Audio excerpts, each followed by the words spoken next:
నమస్తే మోసుకుమరి.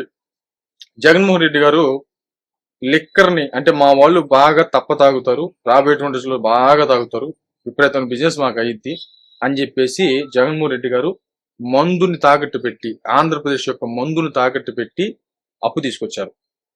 అంటే ఏంటి, అసలు మద్యమే ఉండదు ఆంధ్రప్రదేశ్ లేకుండా చేస్తానని మాట ఇచ్చినటువంటి వ్యక్తి అదే మద్యాన్ని తీసుకెళ్లి తాకట్టు పెట్టి డబ్బులు ఇంకా ఎక్కువ తాపించడానికి, ఇంకా ఎక్కువ తాగుతారు మా వాళ్ళు అని చెప్పేసి, తాగుతారు అని చెప్పి గ్యారంటీ ఇచ్చి, తాగించను అని చెప్పి తాగుతారు అని గ్యారంటీ ఇచ్చి మరి అప్పు తీసుకొచ్చాడు.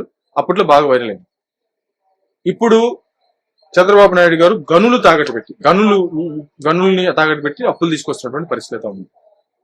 కాబట్టి కొంతమంది ఏం చెప్తారంటే, ఈ గనులను ఉపయోగించుకుని డబ్బులు ఎందుకు సంపాదించుకోకూడదు, వాళ్ళు తాగిట్టే పెట్టాల్సినటువంటి పరిస్థితులు ఏంటి అనేటువంటి విధంగా మాట్లాడుతున్నారు. ఓకే, సరే, అది తర్వాత సబ్జెక్టు, అది ముందు రోజులు ఏమైతే చూద్దాం, తన పక్కన పెడదాం. ఇప్పుడు జగన్మోహన్ రెడ్డి గారు చేసినటువంటి పని, చంద్రబాబు నాయుడు గారు చేసినటువంటి పని ఒకటేనా? ఇది జరుగుతున్నటువంటి చర్చ. మామూలుగా అయితే మద్యం అనేది ఆరోగ్యానికి హానికరం. ఇప్పుడు గనులు ఉన్నాయి, గనులను తాకట్టు పెట్టి మామూలుగా అప్పు తీసుకొస్తున్నారంటే, నాకు తెలిసి రాజశేఖర రెడ్డి గారి హయాంలో కానీ లీజులకి ఇస్తారు. రాజశేఖర రెడ్డి గారి హయాంలో కానీ, మీరు ఏ రాజకీయ నాయకుడి హయాంలో తీసుకోండి, గనులని ప్రభుత్వం ప్రైవేటు విధానాలకు ఇవ్వటమో, లేకపోతే లీజులకు ఇవ్వటమో, లేకపోతే వాటి మీద డబ్బులు తీసుకోవడం, అప్పులు తీసుకోవడం, ఇది కామన్ గా జరిగేటువంటి విషయం.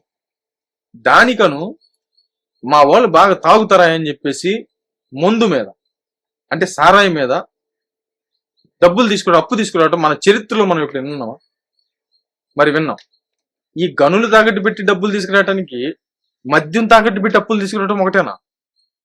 మరి ఎలా ప్రచారం చేస్తారు ఈ జర్నలిస్టులు అనేటువంటి వ్యక్తులు, ఈ జర్నలిస్ట్ ముసుగేసుకున్నటువంటి జర్నలిస్ట్ వ్యభిచారం చేస్తున్నటువంటి వ్యక్తులు, న్యూట్రల్ అని చెప్పుకునేటువంటి వ్యక్తులు ఎలా చేస్తారు?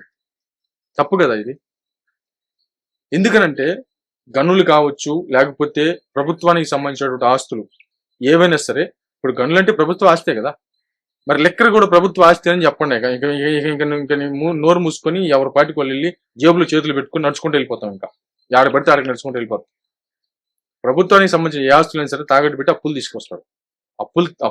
అప్పులు తీసుకోవడం తప్ప ఒప్పు అనేది ఓకే, రైట్, అది ఒక డిస్కషన్, అది డిబేటబుల్ పాయింట్, అది తీసేద్దాం. రాష్ట్రంలో ఉన్నటువంటి పరిస్థితి ఏంటి, అప్పులు ఎందుకు తీసుకురావాల్సినటువంటి విధానం, అప్పులు కావాలని అంటే ఎందుకు తెస్తున్నారు, ఏం చేస్తున్నారు, ఇదంతా డిబేటబుల్ పాయింట్, అది డిబేట్ చేద్దాం. కానీ లెక్కర్ తాకట్టు పెట్టి డబ్బులు తీసుకురావడానికి గాను గనులకు సంబంధించి తీసుకురావడానికి చాలా తేడా ఉంటుంది. ఈ మాత్రం కూడా తెలియకుండా మీరు జర్నలిస్టులు ఎట్లా అయ్యారు నాకు అర్థం కాదు. మరి ఏమైతే చూద్దాం.